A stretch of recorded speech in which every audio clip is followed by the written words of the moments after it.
And we're good. Bob, can you hear me? Yep, I can hear.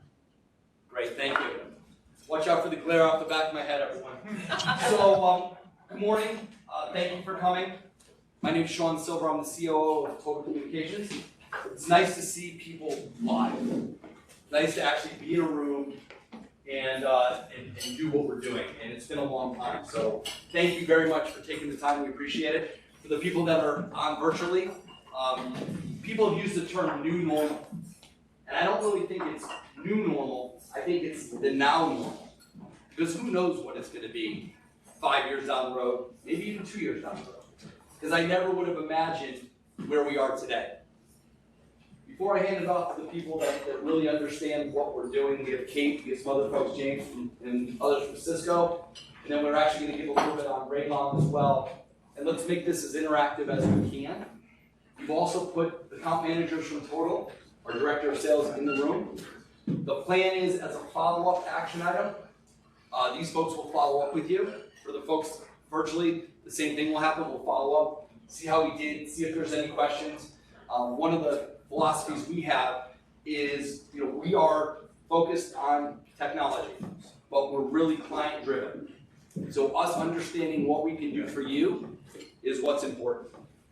So again, that follow-up will take place over the next couple of days to a week. So if you have questions that don't get answered, we'll deal with that now and bring any resources we need to. I want to take a step back for a second. So some of you may know that in December we separated and bought the company back as Total Communications. Let me just take a step further back. We're a 42-year-old startup company. And we have 42 years behind us because of the clients in this room, because of the clients that are virtual, because of the clients that aren't here today. It's from listening and understanding what needs you have and us trying to match to what your needs are. I have about 18 and a half years of tenure in the company, and believe it or not, I'm not even at the company average. The average tenure in our organization is 19 and a half years. That includes salespeople. The salespeople in this room, usually tenure on the sales side is much less. Our operations is over 20, but overall, that's a commitment. That's a commitment to what Total does, what our clients do on a day-to-day basis. So when I think of us going back to 1980 when we started, little Reader's Digest version, we started as a voice company. We started as a collaboration company. We actually started as Executone of Connecticut, selling one manufacturer, well before Cisco ever thought of dealing with phones. We did that for about the first 10 years. I don't want to take everyone's time and go through the whole timeline, but we did that for about 10 years. Then we realized that there's much more than just voice. So we branched out and we expanded our horizons into carrier services, started to get into some data services, expanded beyond Executone, and we changed the name to Total Communications. Through the 90s, as we moved forward, we met this organization called Cisco. Cisco was an up-and-comer. They really had their act together in what they were doing, and they were basically a route switch company. But they had a vision that they were going to be customer-centric. They had a vision that their solutions were going to be the best in the business. And they were going to do the same thing we wanted to do, which is to make sure that the clients were being supported properly. So that was their philosophy. I'll fast forward to a day, I think everyone in this room remembers, 9/11/01. So what was going on? I'm sure everyone can think back of what they were doing on September 11th, right? I was actually at Total, in an office in Milford, and I remember someone coming into a room, we were having a team meeting, and said, "You guys got to turn on the TV." We had like a 5 or 13-inch black and white TV that we turned on, and of course we saw what everyone else saw. But you know what was amazing? We had really adopted Cisco voice, Cisco collaboration, UC, whatever word you want to use. We had installed this across Hartford Public Schools. And while everyone was figuring out where to hide, what was going on, where their loved ones were, the team at Total took the Hartford Public Schools, put them into a bunker, got their call manager or their phone system back up and running with yellow tape around them within minutes. Someone in this room who doesn't have the space to me with looking at his phone was one of the people, Sean Johnston, that was actually moving phones around and getting that system back up and running. It's more than 20 years ago. Think about that.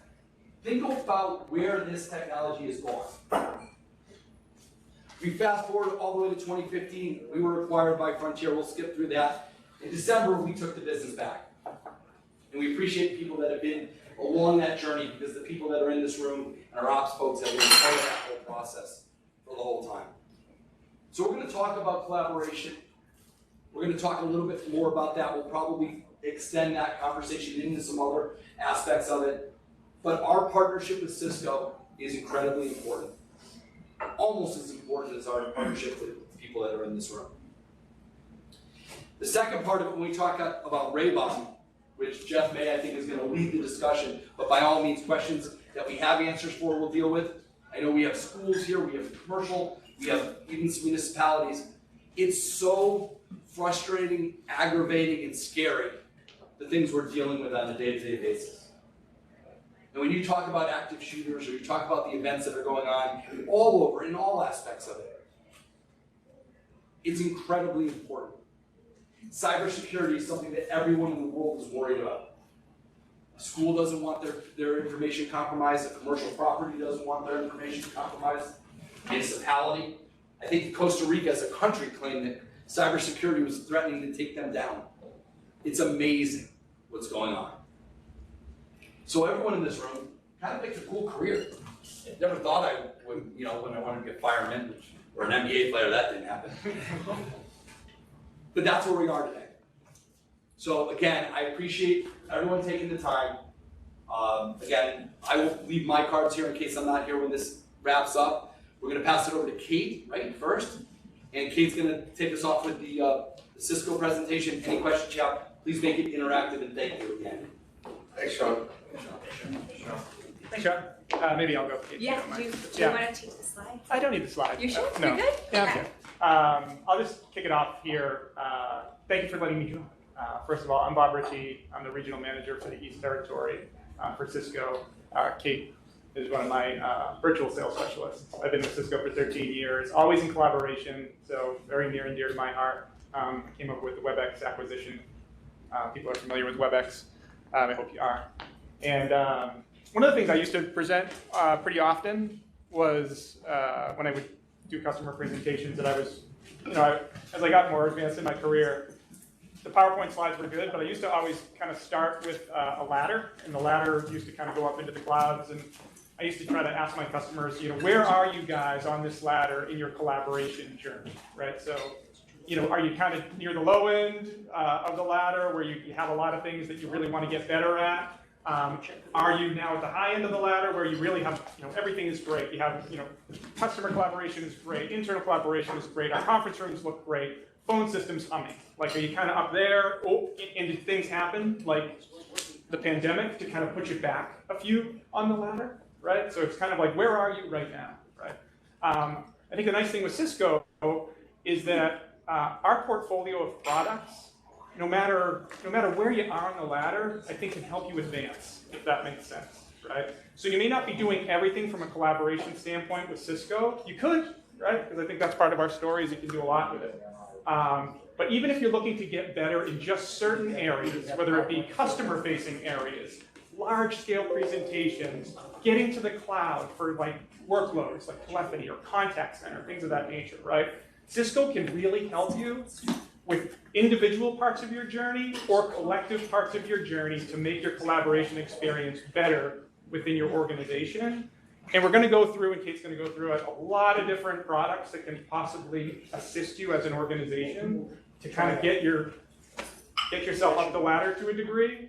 But this is kind of what we're seeing. A lot of it's going to be a lot of things what we're seeing in the industry, right? And hopefully that's really going to help educate you today as to what people are doing, how people are advancing, and how some of our products could potentially help you there. But our combination with TCI, really what we're trying to do is really help you have your organization be in a better spot tomorrow than it is today. All right, and with that, Kate, I'll actually throw it over to you and you can kind of take people through. Hi, my name is Kate Duggan. I'm a virtual sales specialist, collaboration at Cisco, and I'm very excited to speak to you today about hybrid work. I know that the future looks really different for everybody right now. It could be different tomorrow, and so I'm very excited to share with you kind of what we've done over here with Cisco and collaboration to kind of make it more impactful, whether you're working from home or you're working from the office or you're working hybrid. So let's dive in. So I put a few statistics in here that I found impactful as well. 77% of employees moving forward are going to be having a flexible work style. Prior to the pandemic, that was probably unheard of. Now it's just the norm, and so it's very exciting to see that the pandemic, while it had many negative impacts, did have a great impact on the flexibility to work remote or at home or hybrid. So another staggering statistic is 98% of participants in a meeting, at least one are going to be remote moving forward. So we're really focused on inclusion. And we've also made a lot of changes over the course of the pandemic in regards to collaboration. So we've done a lot of quality improvements, we've made a lot of acquisitions, and we've really improved our features, as well as added some new leadership that's focused on SaaS and the model that we hope to continue moving forward. So what is the solution? We have a pretty great one. One of the major things that I have found in particular is that multiple applications just drive me crazy. I'm sure other people feel this way too. We really have tried to reduce the number of applications and make it simplified for everybody, which I think has is something that was very much needed, especially as we are, most of us, working at least a couple of days from home. So what we've done is we've put in one application, our Webex app, meetings, calling, you can messaging, as well as device management, and you can use it on your mobile device as well. So I'll kind of go into that in a minute. So our messaging is, a lot of people were using email. This is your one-stop shop to kind of message with your teammates. You can have groups and message, to your team as a whole. You can share, different documents with everybody. You can collaborate in tandem on a particular document, which is huge. You can make it fun with GIFs and reactions and emojis. And it's just a really great place to organize and keep things organized while interacting with others. We also have our Webex Calling in our application. So another exciting thing is you can actually have a soft phone on your desktop now. When I get a phone call, my desktop rings and my cell phone rings, because I actually have the application downloaded on my mobile device as well. And it's my business line. It's not my personal phone number. So to have the multiple phone numbers is huge. Say if I, working remote, decide to go get a coffee and I am waiting on a call, I can always know that I'm going to be able to pick that up. So it's really flexible. Your voicemail is visual. It's right in the application as well. So it's really beneficial because especially those that are working, as we said, remote, keep things in the go. Okay, while you're, maybe just one thing about that I'll add is that, because it's a differentiator for Cisco, but I think it's really important, is that a lot of customers today are still premise-based for their phone system, right? Where they're using either Communications Manager, Nortel, something like that, right? So for customers who still are on-prem, but they want to make a transition to the cloud, but they may not be ready to move their entire environment to the cloud, Webex Calling and Cisco allow you to be able to have that hybrid environment where not everybody needs to go to the cloud, right? So if you're looking at some of the other potential vendors that are out there, people know the names of them, typically they're like a Ring Central or something like that, right? They're going to make you transition really everything to the cloud, right? Where Cisco at least has the ability to kind of work with you and transition you to the cloud at a slower pace if that's better for your business. So I think that this is something that makes it easier for our clients to kind of start to embrace the cloud because maybe they can move an individual office, remote users, certain individuals. It just kind of, it allows them to kind of take it at their own pace versus kind of a hard cut to the cloud that they might have to do with another provider. Love it, thank you.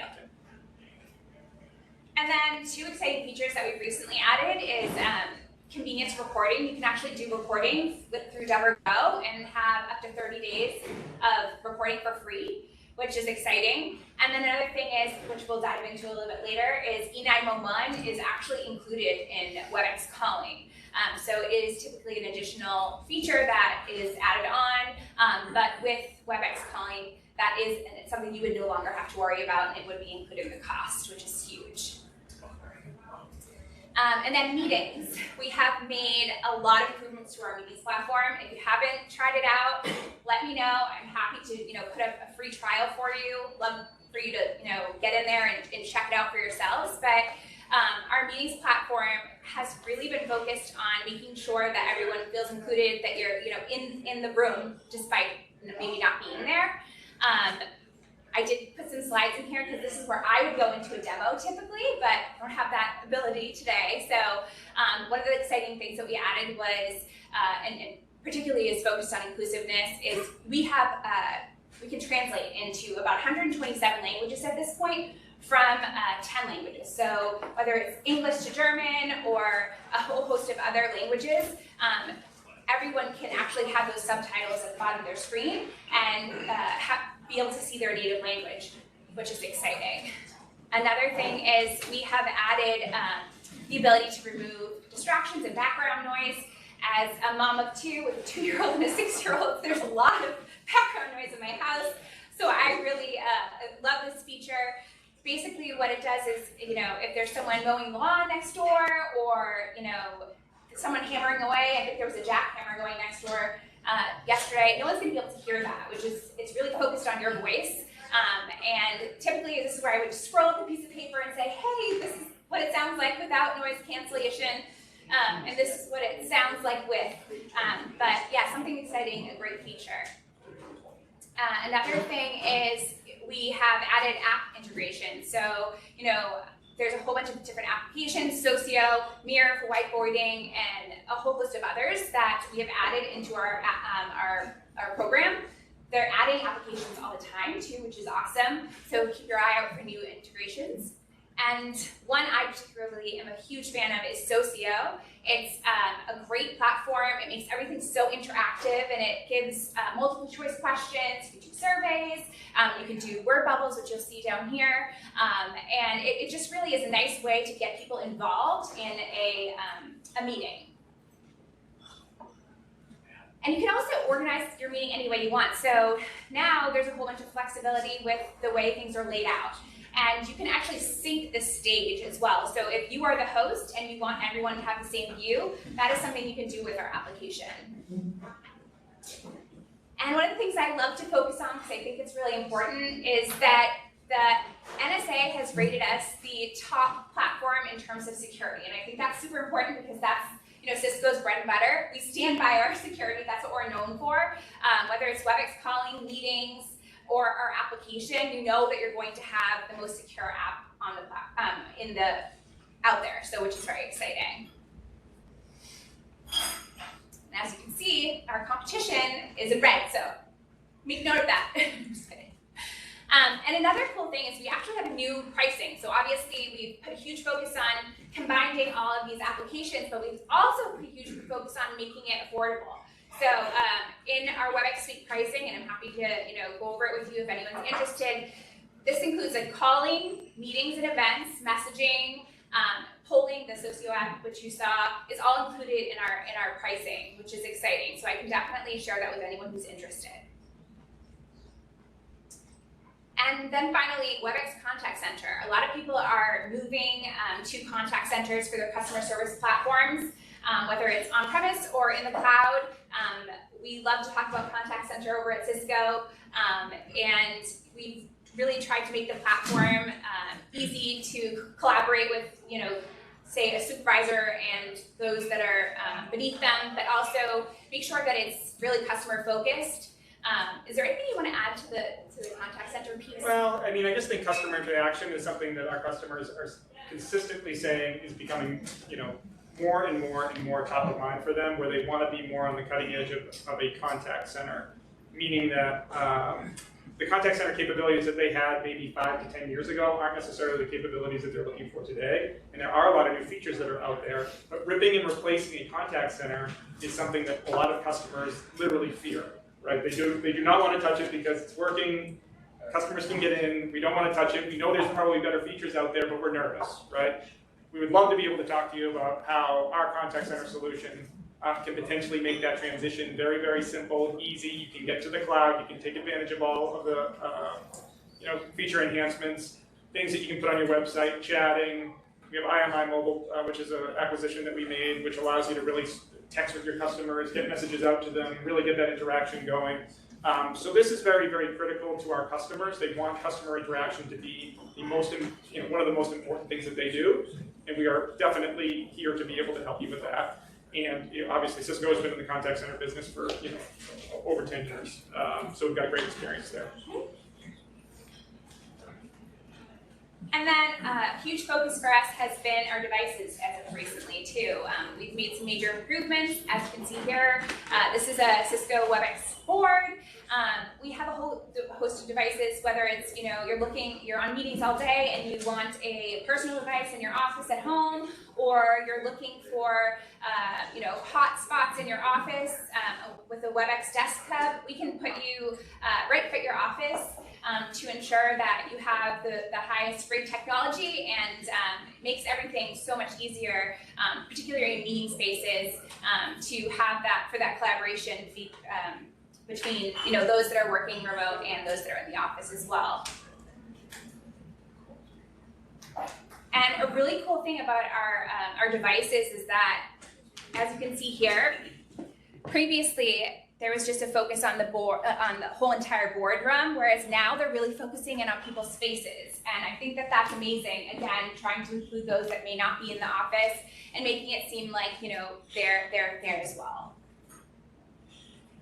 And then finally, the thing that kind of brings everything together is our Webex Control Hub. The Control Hub is the IT manager's dream. Basically, it's the place to, house all of the configuration, management is all done through our Webex Control Hub, and it's all done in one platform. So whether it's you're calling and you're trying to assign users calling licenses or meeting licenses, managing your devices, all of that is done through here. You can even port numbers over from another company through the Webex Control Hub as well. So they've made it really flexible, easy to use.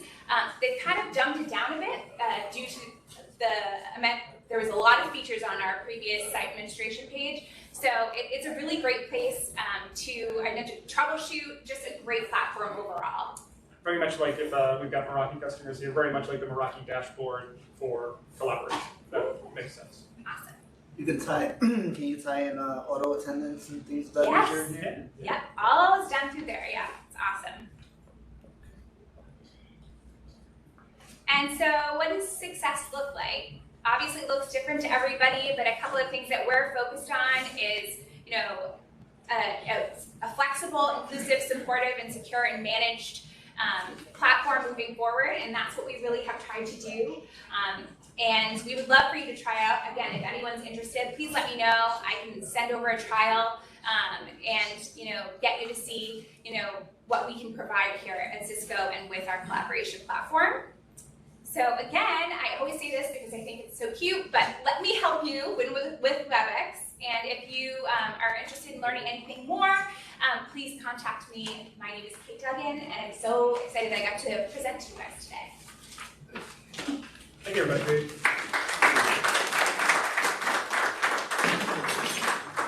Hey, Kate, you've been deploying the Webex Calling for quite a while now. Yeah. And going in really slow. Yay! I'm so glad to hear that. That's all we want to hear is positive things. So thanks.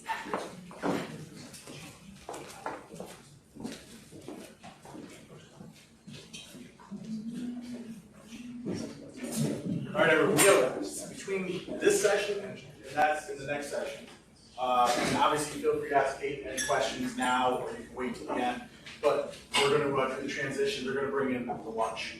So if you guys want to use the bathroom, get your drinks refreshed or whatever, do that now. We'll bring the lunch and then we'll the second session. We can do questions now and later, or you just want to wait till we get that started. And for all of us, for all of the folks that are online, go and refresh your drinks or whatever you got for food, and we'll be back with you all in a few minutes. Shortly. Okay, everyone, we're gonna start the next section. People online are back, so we're good. Yeah, I think everyone's online is back with us. So for those that don't know me, and it's been funny because I've been wandering around the room and saying hi to a lot of folks that I worked with years and years and years ago.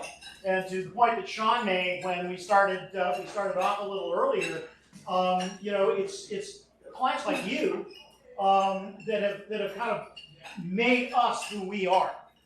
And I can't say enough how great it is to reconnect with some folks from Cheshire, from down in Fairhaven, from a lot of our other clients that we've worked with for years and years. Back when I was actually an engineer on the street, actually designing solutions myself. What we want to talk about today, and just as a brief segue from what Kate and Bob were talking about a couple of minutes ago, when the pandemic happened, and I remember when the decision was made that we were going to go virtual. And at that time, we were part of that other company. And I had 18 engineers and product specialists across the United States who all rolled up to me. And what was very interesting is because of the technology we already had in place, was able to make that a relatively seamless transition. Because it really didn't matter whether I was working in my office up in East Hartford or whether I was working in my office in Meriden where I live. It was all the same. My phone number didn't change. The only thing that really changed is instead of a 27-mile in each direction commute, I had a 27-step commute from my bedroom into my home office, and that was really great. And James Pellegrino, who's our channel manager with Cisco, who's here, was on a call with him yesterday morning. I think the metaphor you used was rip off the Band-Aid, because it was like all of a sudden, so many of us found ourselves in a situation we never imagined we would be in, and we had to figure out how to transition from the world as we had known it into this kind of brave new world and make all of these things work. And depending on the technology you had in place, it was easy or maybe it was not so easy. But again, what did I have? I had my Cisco communications manager. I had my IP phone sitting on my desk at my house. I had Webex. I had all of these tools with me, so I was able to make that transition, and it was a seamless transition. Some of the other things that have happened along with that, and really what I'm here to talk about today, is the impact that some of the technology has had and the legislation around some of that technology has had on the way we do certain things, particularly in the area of 911, E911, emergency communications. And what we're going to be talking about for just a short time today, and again, please interrupt me if you've got questions, because I do want to keep this interactive. We're going to talk about today is particularly two pieces of legislation. One of them is called Kari's Law, and the other one is called the Baum Act. We're going to talk about the compliance issues. What does it mean to be in compliance with those? Why is it important? How does it impact what you have in place for communication systems today? Okay, and what do you have to keep in mind as you look into the future and any upgrades or changes or whatever? And how's that going to impact you, and how's that going to impact your organization? So that's really the agenda that we're going to cover. I think like most people, I have more than one actually. I have a couple of those recurring dreams, or at least themes in dreams. One of them's in an elevator, The elevator, I get in an elevator, the door's closed, the elevator goes up, and then the door's open, but it's not at the floor's in the middle. Okay? That one, for whatever reason, just keeps coming back. The other one that I have is It's a 911 dream.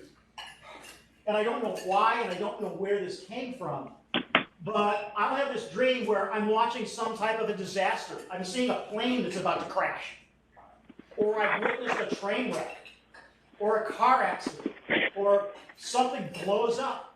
And I go to the phone, and I try to dial 911, but I can't, for whatever reason.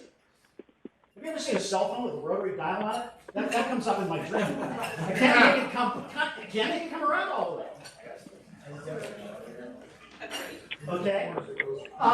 But this thing keeps coming back and back, and the reason I bring that up is a lot of what the background of these two acts are is when that nightmare happens in real life.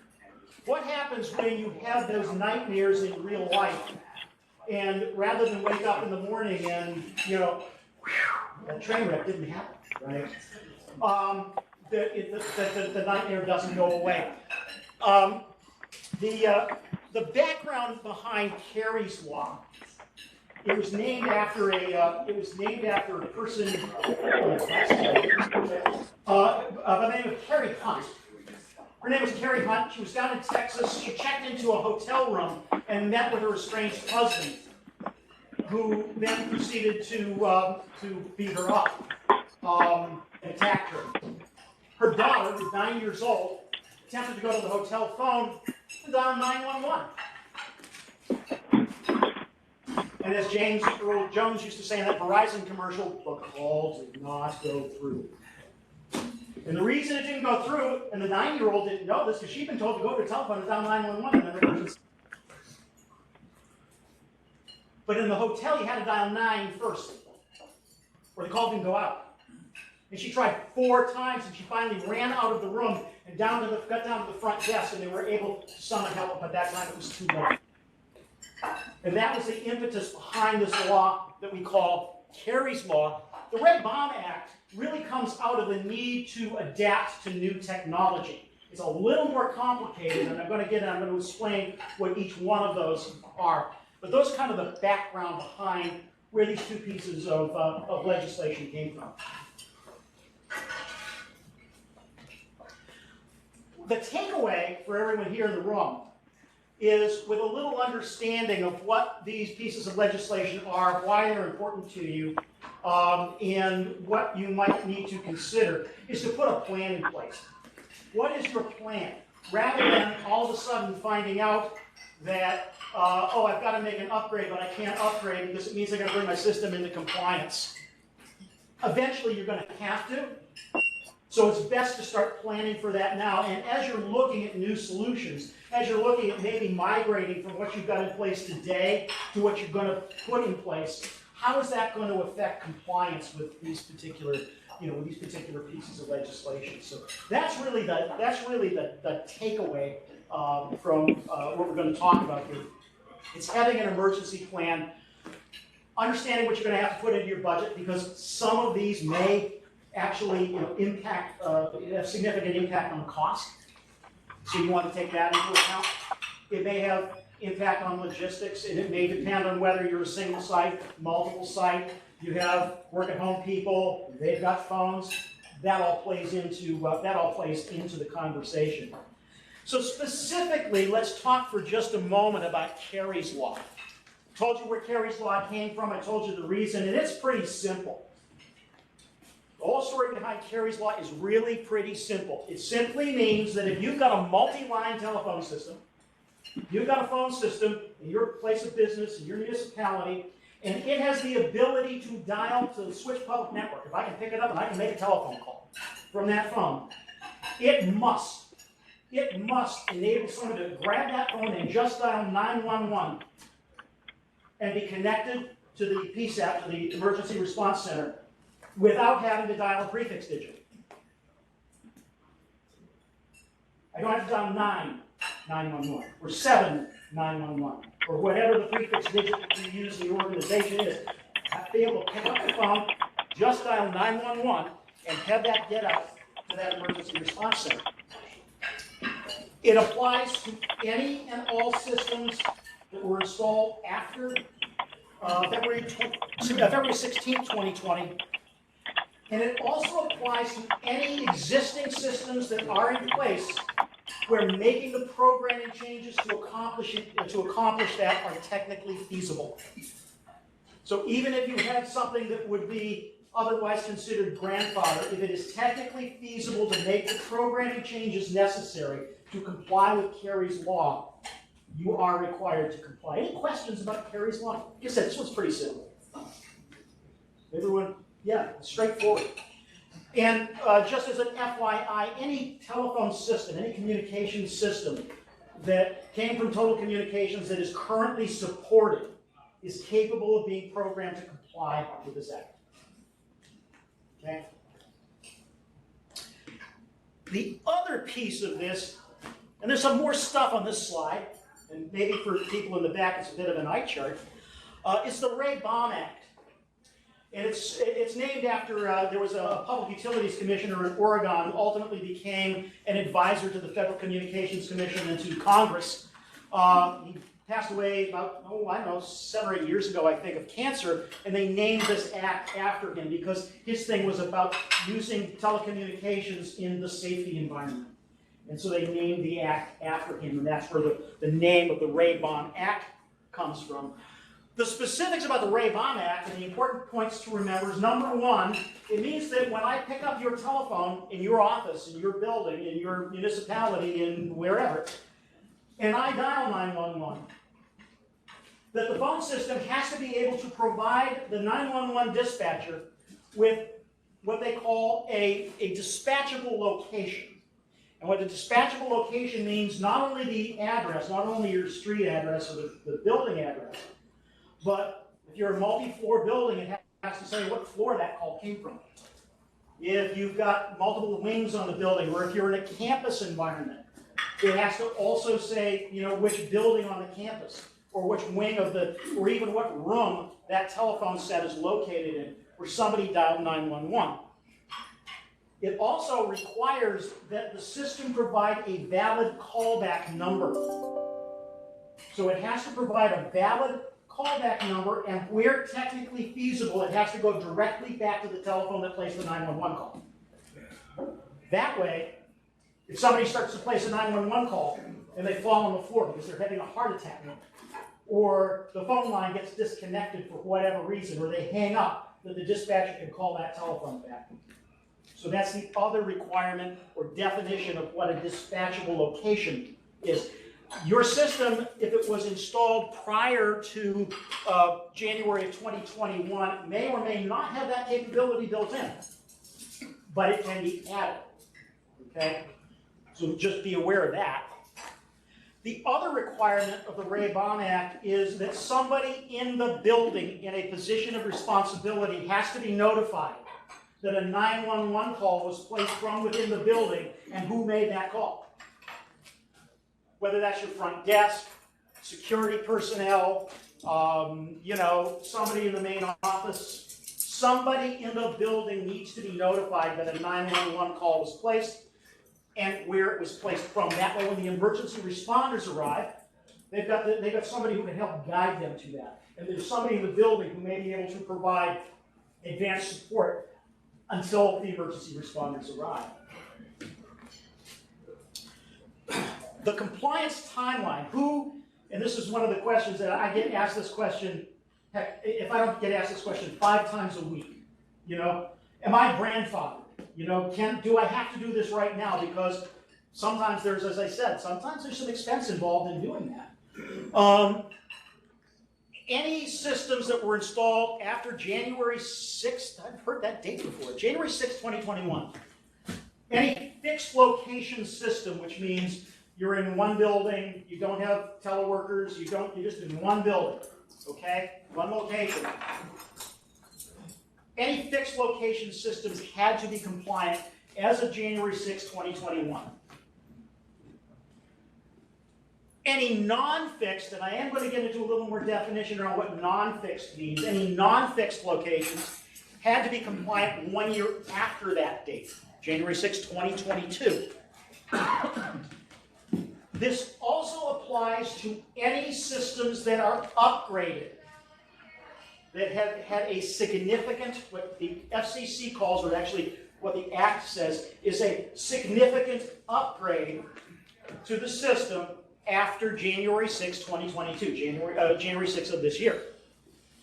So if your system has an upgrade and you weren't compliant before, you can't complete the upgrade unless you make it compliant.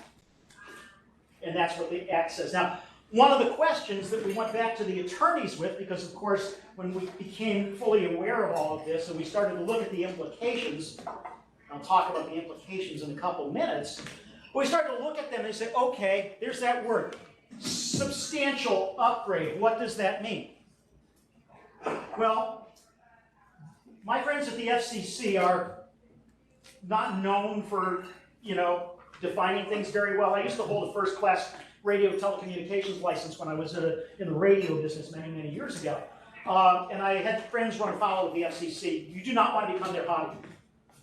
Just don't want to go there. But what they have done is they've said, well, I'll tell you what. When there's an issue brought before us, we'll figure it out then. Don't want to be the test case either. So that keeps this whole thing in kind of a gray area. How we have sort of defined it is, if you make a significant change in the hardware in your system, upgrade a chassis, if you replace a server, anything of that nature, that constitutes a significant upgrade. Okay? If you add functionality to the system, so that it does something significant that it didn't do before, that's pretty clearly a significant upgrade to the system. And if there is a software upgrade that adds feature functionality, that is a significant upgrade to the system. The exception there, as we read the rule, and as our attorneys read the rule, and I'm not an attorney, I only play one on TV. But as we read the rule, if it's a bug fix, there's some kind of a security flaw, or some kind of a functionality flaw, and there's a patch release of your existing software, that's not a significant upgrade. But any of those other things do. They constitute what we read as the way that the Act is written as a significant upgrade. So to kind of wrap something up, because I think the rule around fixed device or fixed systems, fixed location systems, again, pretty clear. Because it's pretty easy. If I've got a telephone that's sitting on my desk and it's in my office, and if I'm going to move it someplace else, it's got to be reprogrammed anyway. That's pretty easy to comply with. That's not a problem. The problem comes up with what we call non-fixed devices. And a non-fixed device is, for example, an IP telephone set that can be just moved. The user can grab that, unplug it, walk into another room, and plug it in. The system has to have some way of knowing where that phone has moved, obviously, or it can't respond with a dispatchable location. So we have to have the ability to do that and ensure that that change is going to be made. Soft phones. I've got a soft phone on my laptop.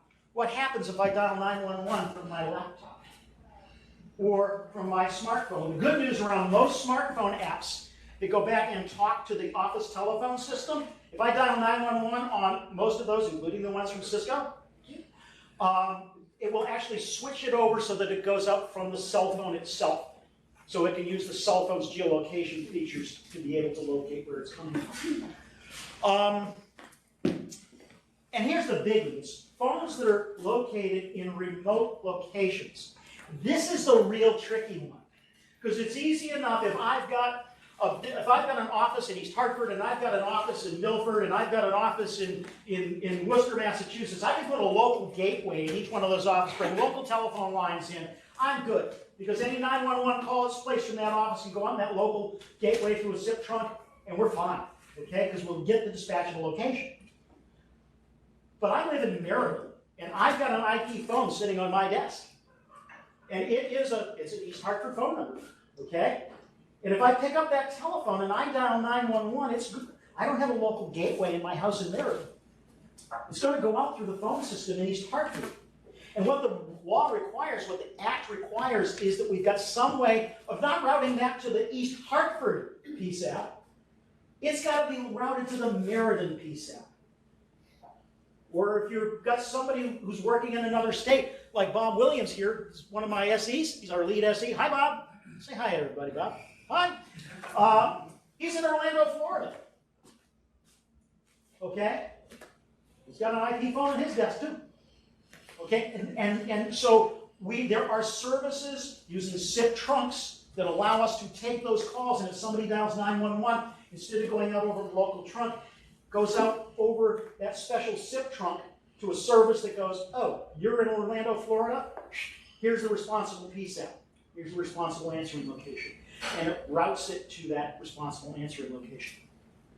So, any questions? I tried to, I can't get down into all of the weeds, but are there any questions about any of what I presented so far? Just some practical experience. Sure. We have this set up already when we put it in our system like 7 years ago. Sure, I remember because I did it. Our data is hosted with the carrier. Yep. So, PSL. one of the issues is working with your local police department as to what their dispatch needs to see. So if it comes up and says Norton School, room 224, blah, blah, blah. Right. We don't really do the address, we just do the name of the school. There's a limitation on their system of like 24 characters that the dispatch sees. Right. So what do you put in there? What if it's an art room? Art room, second floor of the high school. Good luck finding it. Last year it was a reading resource room. Right. So that information that gets to them working with the police department becomes integral. Ours didn't take a big interest in it, frankly. Really? We ramped down the throat, yeah. Oh, okay. Yeah. But And they were afraid that their officers would not know where the art room was on the second floor of the high school, so we tried to do some education on that. there's Most emergencies, people are calling from their cell phone. right. This kind of a non-issue. Right. I realize that it's the law and you have to comply, but I understood. I wanted to be mobile while I'm on that phone in case I have to leave. I'm not calling from a recorded phone. Correct. Right. That's But that- a comment and a and- question. Right, and that limitation that you're talking about is a limitation of the system known as PS Alley, which is being deprecated, Yeah. quite frankly. Are you on Frontier Trunks? No, Your local- Windstream. Windstream? Yeah. Okay, so I'm not really familiar, maybe one of our carrier people could answer the question as to what the solutions are around that to become. And because we don't have DIDs for all these numbers, you can't call the room back. Actually, I remember. It goes back to the office, which is fine. It sounds like that's compliant, as long as it can get back to the office. Yeah, as long as you can get back to the person who made it. Yeah. That's the secret. Any other questions or comments? 911, does it require, so, I know like right now we don't use an analog line to dial 911, so if the number goes out without an analog line, are you needing that many analog lines to identify that many? If you're locations? you're Or SIP? using analog lines, we're gonna have to look at that because that's not gonna location. It'll give you the dispatchable And I- location for the site. For the site, and so But the not question is, for- how big is the building, right? If it's a little building with a couple of rooms in it and it's all on one floor, you could probably get away with that. Yeah. The question becomes, if there is an issue, if somebody dials 911 and the responders can't get to that person who dialed 911, there's a possibility of your being held responsible for that. And the penalties for non-compliance are something that will get your attention. The initial fine is $10,000 and $500 per day for every day that the non-compliance was in place, retroactive to day one. So you need a SIP trunk line for every single room that you have a phone in? If it's a large room? No, because if you have SIP trunks, your system has the capability of providing that information over a single SIP trunk. Okay? And we can talk about it. That's a conversation. That's why we're doing this presentation today. That's a conversation we can have. Okay? You can't do it over analog phone lines. They don't have the smarts to do it, but SIP trunks can. Okay? And that's what we can have a conversation about. I don't want to dwell on this one too much, but just be aware, and this is the other question that comes to us weekly, Sean? Probably. I know we're supposed to do this upgrade, and I know we're supposed to be compliant, but we need to do the upgrade, and I don't have the money in my budget right now. Can you just do the upgrade, and we'll sign off to say, you told us we had to do that, and it's our decision not to? Can't do it, because the Act says specifically that as your service provider, if we don't make you comply when you do that upgrade, we're liable to those penalties too. So that's really the, that's the crux of the business here. And that's really, I mean, in a nutshell, that's what I wanted to cover today. Any other questions or conversations about this? Because like I said, I get calls on this. People refer customers to their clients to me like 3-4 times a week with questions about this. Yeah, so Jeff, I'm a little unclear on the antiquated systems, let's say 15, 20-year-old systems that would take a lot of money to upgrade. Are they exempt from being fined? How does that work? So the wording of the law, and I will repeat what I said before, I am not an attorney, I only play one on TV, okay? The way the law is worded, it says technologically feasible. So if I can do it with a software upgrade, that's technologically feasible. If I have to rip and replace the phone system, no, that's probably not technologically feasible with the system that you have in place. So grandpa survives to live, for another day. You're covered by that grandfather clause. But again, other than that, if it's something that can be accomplished with a software upgrade or changing a CPU or something of that nature, no. If that falls into that technologically feasible area. Other questions? Sean, go ahead. A campus environment, and you said within the building someone has to be notified. Is it just like your security department has to be, or someone in that building? And this is where I love the way the FCC doesn't define that. It just says a responsible individual on the premise. Define it. We don't have any of those. Right? Fresh out of responsible individual. Yeah, so no one's, hey, we're all irresponsible around here, right? Sean Johnston, you've delved into this. Sean is our lead engineer on collaboration for Cisco. And you've delved into this a little bit. Did I miss anything, or is there anything you can add to the conversation here? No, but Peter's question, what I usually tell people for guidance on that is the intent of the law, right, is that when somebody shows up, that they're able to get to the person who dialed 911. So the more people you notify that somebody dialed 911 on your campus, the better. But really, just think about that for your own environment, right? When emergency services shows up, who do they see first? Where are they going to go? Those are the people that should get the notifications, right? So we can point them in the direction, right? It's all about what are they really trying to accomplish with the law. It's really just getting emergency personnel to the right place. Right? Yeah, it's about making sure that the nightmare ends well. Right? That's really what it's about. I think the only drawback with this is that why didn't we know about it in 2021? A lot of people, it was kind of one of those things, and I'll give you the short answer to that question: the pandemic. Because what happened was the pandemic took everybody's attention away from everything else. We were all trying to figure out just how to get by. Okay? And that's why, guess what? There really hasn't been, I have not seen or read about one single enforcement action yet. All right? In fact, there's a pretty good blurb on the website. There's a Q&A section that's in a ruling that they did. And one of the questions was, can you provide some clarification on, I want to say it was significant investment or something like that. And the FCC's answer was, don't worry, we'll enforce this at some point and then we'll set some precedent. So the bottom line is even attorneys can't answer the questions yet in a lot of cases. The FCC is being kind of moot about it, right? It's something that kind of fell in our lap in the middle of pandemic, and what really caught our attention is when phase 3 rolled in January of this year. And that's what caused our attention, because all of a sudden now, if I just upgrade something, because anything that we put in place up to the point where the non-fixed location clause kicked in 22, in January of 22, that stuff's all compliant. We'll all do this. The systems will all do it.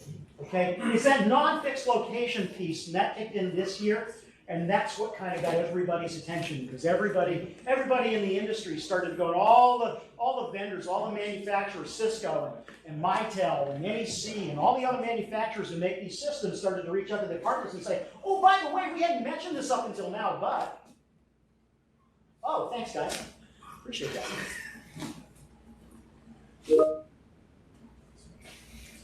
Is there a question? Do we have a question pop up? If somebody can unmute and ask. No, I think that was just a. Okay. Come on here, though. Campus location, so to be directed towards a room, we're directed now to a building. Yep. We have people notified that meet with emergency people when they come in, we'll take them where they need to go, blah, blah, blah. Right. We don't have room numbers set up. Where's So the- if we're gonna set up room numbers, the Right. program, who's gonna know where those room numbers are? We have to have another map that we have to show. Answer two questions for me. Number one, what phone system do you have? Myself. You got a Mitel? Okay, My Voice Business? Yeah. Okay. And how big is your building? Is it multi-floor? Big room? One building is 2 floors One building is 2 floors. out of 15. So I would tell you that compliance-wise, you could probably say north side, south side, first floor, second floor, or something of that nature. And that would at least show that you had made a good faith effort to comply with the spirit of the law. And I don't think you'd be in trouble. Again, not deterrent. Right, yeah, that was kind of the advice we got from our attorney too, right, is to really show that you're trying to adhere to the intent of the law, because a lot of those areas are fuzzy, right? So they don't break down like, oh, over this many square footage, or this kind of building, you have to do this.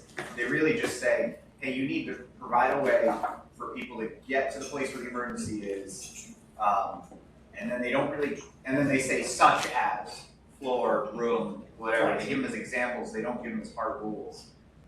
Now that being said, different states and municipalities within states have requirements that are square footage, so depending on where you are, there may be local requirements around that. In Massachusetts, is anyone here from Massachusetts? Yeah. In Massachusetts in particular, Massachusetts has some very strict guidance around that, and that's a state thing. Massachusetts actually had the dispatchable location and the no 9 in front of 911 rule in place long before the federal act came out.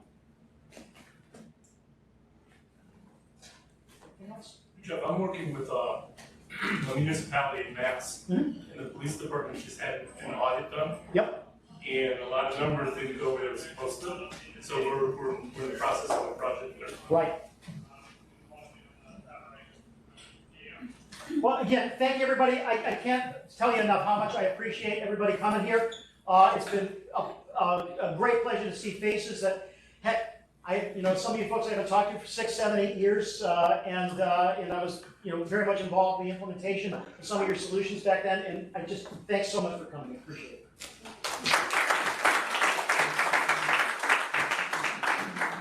So just one quick minute. First, again, thank you all for coming. Kate, Cisco team, Jeff, for everything that you put together.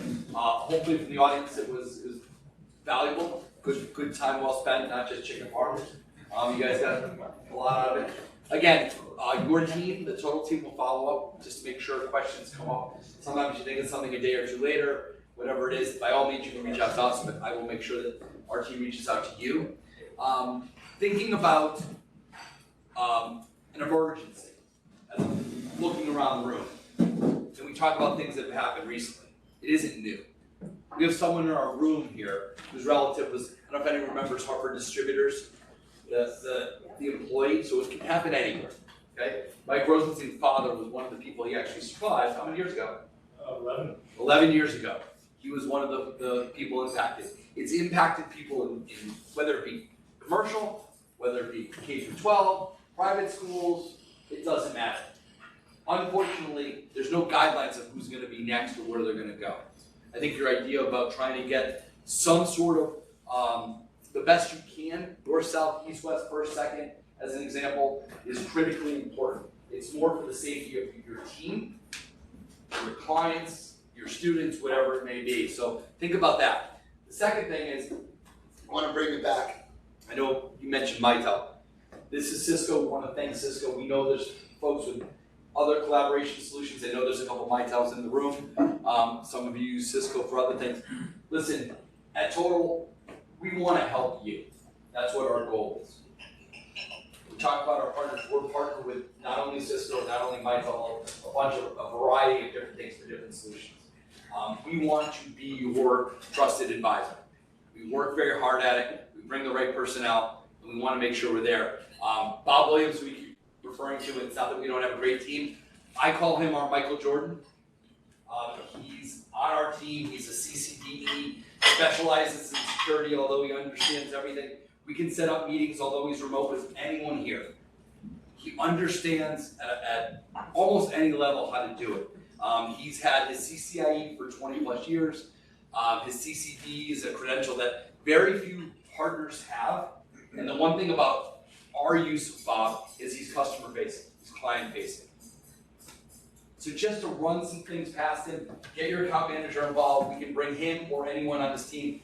Sean, another person in the room, is always welcome. He's done above and beyond to try to work with our clients. That's kind of our motto. So keep that in mind. Again, thank you for coming. Any questions before we break for anyone in the room, including the Cisco folks? It's great for you guys to come here as well. No? Again, thanks for coming, everyone. Appreciate it. Have a great day. Drive safely. All right, folks. Take care. Thanks to everyone online. Appreciate it. All right. 1:30, so don't feel like you're rushed.